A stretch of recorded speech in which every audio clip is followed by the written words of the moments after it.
Pour les alchimistes, les déchets alimentaires, ce sont tout simplement des ressources. On a une formule qui est 12 déchets à l'assiette, donc on pourrait dire 12 déchets à l'assiette au champ, parce que lorsqu'ils sont triés, donc séparés des autres déchets, ils peuvent être compostés localement, et localement, les composts peuvent être réintroduits pour aller nourrir les sols. Et c'est des ressources qu'il faut absolument sauver de l'incinérateur. Bientôt, une loi devrait faire en sorte que ce sera pleinement le cas, et on en est très heureux.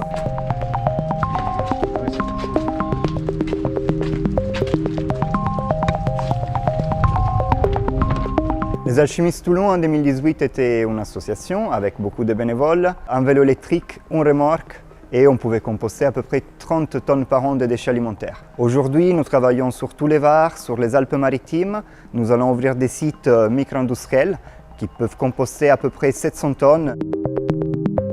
On collecte un véhicule léger. Nos camions arrivent sur site. Nous collectons les déchets alimentaires des restaurants, des supermarchés, des restaurants d'entreprise, mais également des lycées, collèges et plusieurs écoles. Nous avons fait le choix de nous rapprocher des alchimistes en collaboration avec l'organisme qui nourrit nos élèves, qui est Scolarest, de façon à engager une démarche de développement durable un peu plus efficace. Aujourd'hui, nous voulons éduquer nos jeunes à gâcher le moins possible et notamment cela passe par la récupération de tout ce qu'ils peuvent générer comme déchets alimentaires. C'est aussi un moyen de limiter le coût de la restauration pour les familles. La difficulté étant que le coût de la restauration intègre les déchets.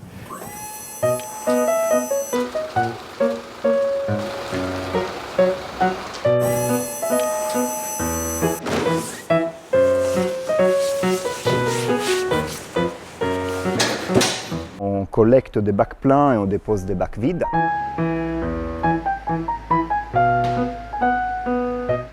Les déverser sur une table de tri où un opérateur enlève tout ce qui n'est pas déchets alimentaires.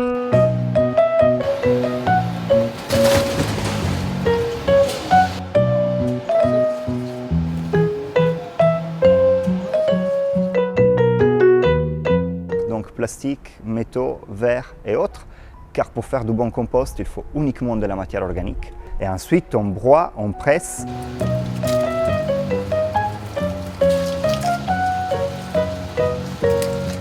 Et on mélange les déchets alimentaires avec des copeaux de bois. Donc on crée cet équilibre nécessaire au processus de compostage, des azote, carbone, humidité, oxygène. Et ensuite on a des jolis tas qu'on va composter. Le processus prend 2 à 4 mois selon les degrés de maturité qui est visé. Et en fin de cycle, nous pouvons tamiser les composts pour avoir des granulométries fines. On peut avoir du 10 mm, du 20 mm, du compost non tamisé, du paillage. On propose plusieurs produits, tous excellents en agriculture. Tout le monde devrait utiliser du compost, on utilise des engrais chimiques, ça n'a aucun sens. Nous souhaitons que notre compost soit entre les mains des particuliers, des collectivités et pour nous, notamment pour le monde agricole. Donc appel à tous les agriculteurs du coin, n'hésitez pas à nous contacter, à venir visiter nos stations, voir notre process et utiliser notre compost.